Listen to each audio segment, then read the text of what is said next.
What is your favourite colour? এই কোয়েশ্চেনের উত্তর দিতে গিয়ে আমরা অনেকেই বলি my favourite colour is black, white, blue, আরও অনেক কিছু বলি, কিন্তু এটা কিন্তু ভুল।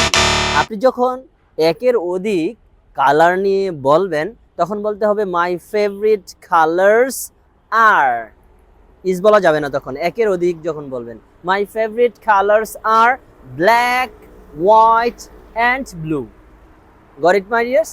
তাহলে ঠিক একইভাবে যদি বলি what is your favourite game, যখন আপনি বলবেন my favourite game is cricket, তখন ঠিক আছে।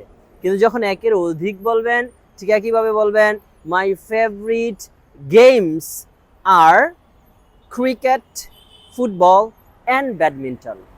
বলছি মাই ডিয়ার্স, এর সাথে আমি আরেকটি ভুল ঠিক করে দিতে চাই।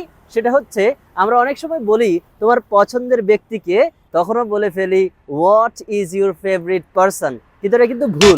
What is your favourite person বলা যাবে না, তখন বলতে হবে হু।